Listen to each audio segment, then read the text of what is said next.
All of us who have started our own businesses have a why, the reason why we started our business. And before I share a bit about why I started mine, I want to first ask you, why did you start yours? Share with me in the comments. I started mine simply because I was working for a boss. My hours were way too long. I worked weekends and I missed out time with my family. So for me, that was a no-no. And I always thought that building something on the side would just help me with my finances, and it did, but that just took up more time.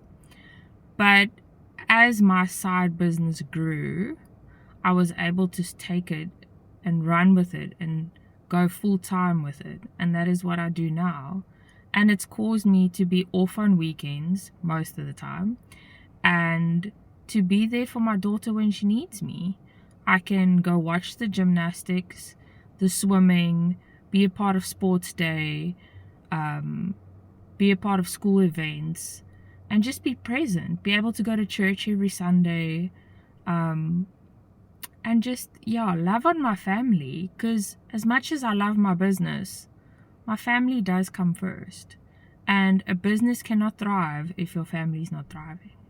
So let me know why it is that you started your business. What was your reason and your purpose for it?